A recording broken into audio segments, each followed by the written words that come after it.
The freezing rain started at 4 in the afternoon, tapping against the windows with increasing urgency. By 6, when my sister Victoria told us to leave, the temperature had dropped to 34 degrees, and the rain was turning to sleet that made a crackling sound against the glass. My son Ethan stood in the hallway of Victoria's large colonial home, his backpack already on because he'd heard the argument escalating and knew what was coming, tears streaming down his 6-year-old face. "Get out," Victoria said, not for the first time that evening. Her voice had that edge to it, the one that meant the decision was final and arguing would only make things worse. "Right now, I'm done with you freeloading off my family, done pretending this arrangement works." I've been living in her guest room for 6 weeks. 6 weeks since I lost my marketing job due to company downsizing, since I had exhausted the savings I carefully built up, since I swallowed every bit of pride I had left and asked my older sister for temporary help while I got back on my feet. She'd said yes initially. Her husband had reluctantly agreed, making it clear this was charity and I should be grateful. But the resentment had built daily, brick by brick, comment by comment. "Victoria, it's freezing outside. Can we please wait until morning? I'll call some apartments tomorrow, I promise. You've had 6 weeks to figure this out.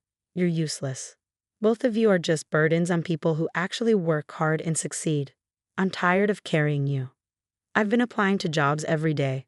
I have 2 interviews next week. Too late. My kids are complaining about sharing their space. My husband is tired of feeding extra mouths. You need to learn to support yourselves." She walked to the coat closet and pulled out our winter jackets, throwing them at us. "Go, now." I had $783 in my bank account. Everything else was gone, spent on survival during the months of unemployment, on keeping Ethan fed and in school, on medical bills from when he had strep throat. "Where are we supposed to go?" "Not my problem. That's the point. You made your choices, now live with them." Her husband appeared in the doorway, arms crossed. "Victoria's right. We've been more than generous. Time for you to stand on your own." I started packing while Ethan cried. Everything we owned fit into 2 suitcases and 2 backpacks. Clothes mostly, a few of Ethan's toys, the framed photo of my late husband that I'd carry through every move. Victoria watched from the kitchen, drinking wine, occasionally laughing with her husband about something on their phones. When I dragged our suitcases to the front door, she didn't help or even offer to drive us somewhere. "Learn something from this," she called as I guided Ethan out into the freezing rain. "Success requires effort, not handouts." The door slammed behind us. I got Ethan into the car, our old Honda with the temperamental heater. He was shivering, still crying. I turned the heat up as high as it would go. "Where are we going, Mama?" "Somewhere safe. Somewhere warm, I promise." I drove to the extended stay America off the highway, $45 a night. I could afford 2 weeks, maybe 3 if I was careful. After that, I'd figure something out. I always did. The room was small and smelled like old cigarettes, but it was warm. Ethan fell asleep quickly, exhausted from crying. I sat on the edge of the other bed and tried to make a plan. Job interviews next week. If I got hired, I'd need first and last month's rent for an apartment, a security deposit, furniture. Everything cost money I didn't have. The calculation was impossible, the math didn't work, but I'd make it work somehow, for Ethan. I found a retail job 3 days later, $12 an hour at a home goods store, 50 hours a week. $600 minus taxes, $315 a week for the motel room, $200 for food and gas. I was barely breaking even, couldn't save anything, but we were surviving. Ethan went to his elementary school from the motel. I'd wake him at 6, pack his lunch, drop him off before my 7 a.m. shift, pick him up after school, and bring him to the break room at work while I finish my closing duties. We get back to the motel room at 8, do homework, sleep. Party came and went. I bought him gifts from the thrift store, a used bicycle, 3 sizes too small, but it was all they had, some books, a stuffed dinosaur. He hugged me and said they were perfect. "Is Aunt Victoria going to see us for?" he asked. "No, honey, not this year." "Why not?" "Because sometimes families need space from each other."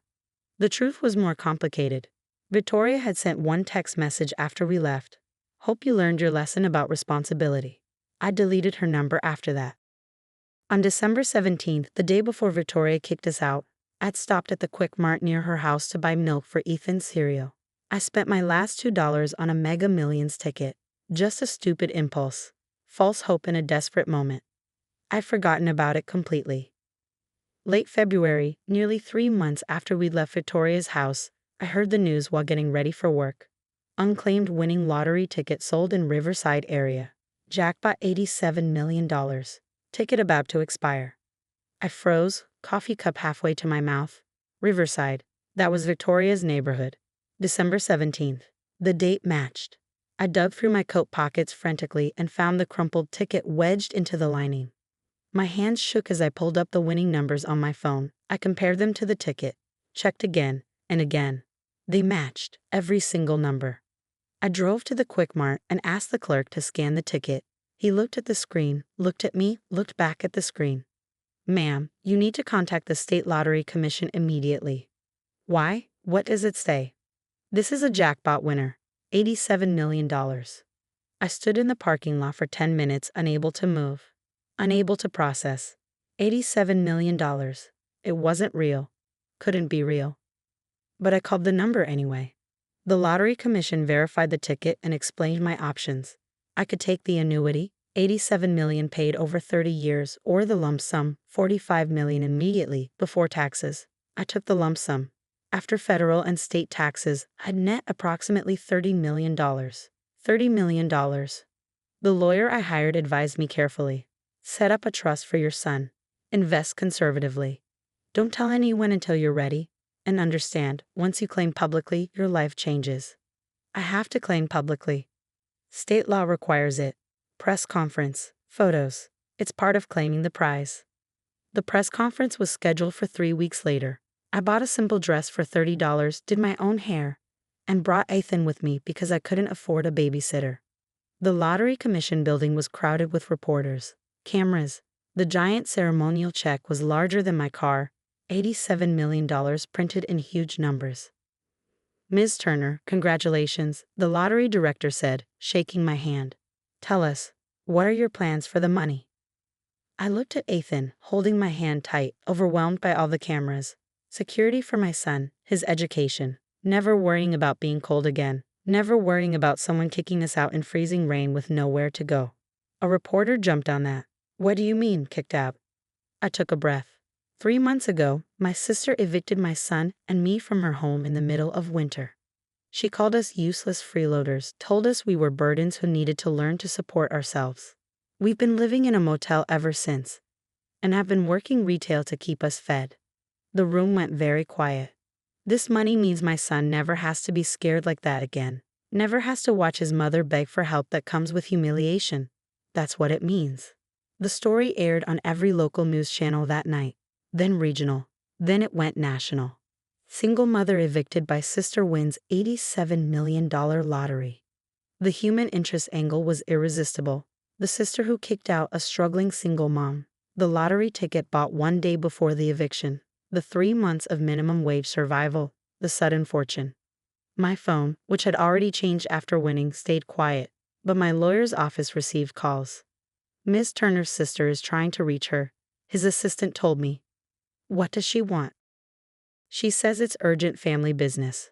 Tell her I'm not available." Victoria left 17 voicemails on my old number before she realized I'd changed it. The lawyer's assistant transcribed them for me. Message 1. "Laura, it's Victoria. I saw the news. Oh my God, I'm so happy for you. We need to talk, call me back." Message 5. "Laura, come on. We're family. I know we had a rough patch, but family is forever, right? Call me." Message 10. "You're being ridiculous. I helped you when you needed it. You owe me a conversation at least." Message 15. "This isn't fair. You won right after leaving my house. I contributed to your success somehow. You should share." The messages grew increasingly desperate, then angry, then pleading again. Victoria showed up at the lawyer's office.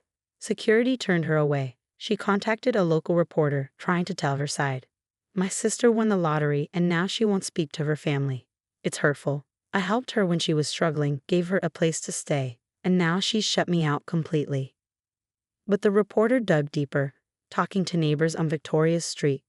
"I saw them leave that night," one woman said on camera. "The little boy was crying. It was raining and so cold. I felt terrible for them." The Quick Mart owner was interviewed too. She bought that ticket the day before her sister kicked her out. I remember because she was counting change to buy milk for her kid. Public opinion crystallized quickly. Victoria wasn't the helpful sister being abandoned.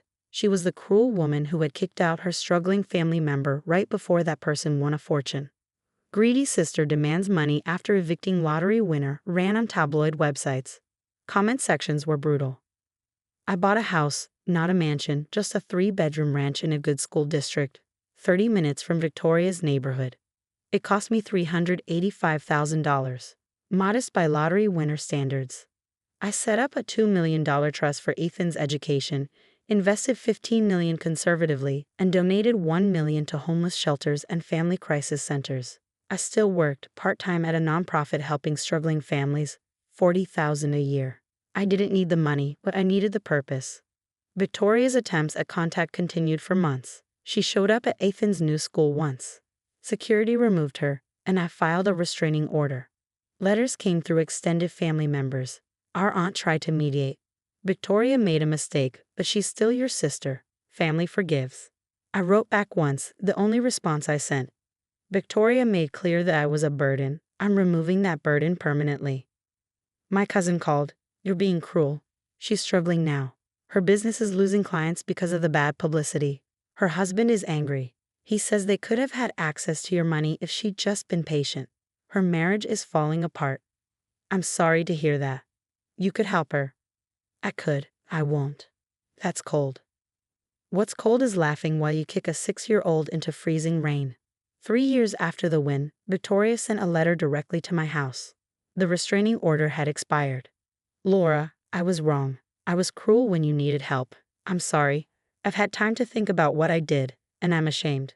Can we talk? Not about money, about family. I read it and showed it to Ethan, now 9 years old. That's from Aunt Victoria? Yes. She's the one who made us leave her house when it was cold, right? Yes. Does she want something?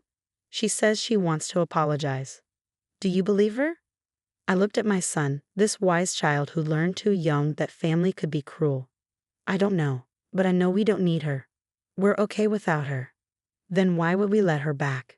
Exactly. I put the letter in a drawer and never responded. 5 years after winning, Ethan and I volunteered every Saturday at the homeless shelter. We served meals, sorted donations, and talked to families who reminded me of us in that extended stay motel room. A woman recognized me one week. You're the lottery winner. I read about you. I'm a mother who got lucky. Are you still in touch with your sister, the one who kicked you out? No. Good. You don't owe cruel people anything, even if they're blood. Victoria still lived in the same house, in the same town. I heard updates occasionally through relatives. Her business had recovered somewhat. Her marriage survived. Her kids were in college. She'd become a cautionary tale in certain circles, the woman who evicted her sister right before that sister won $87 million, the epitome of bad timing and worse judgment. I didn't feel vindicated, didn't feel triumphant. I just felt resolved. Because the money wasn't the point, not really. The point was that Victoria had kicked us out into freezing rain and laughed while doing it, had called my son a burden, had valued her own convenience over our basic safety.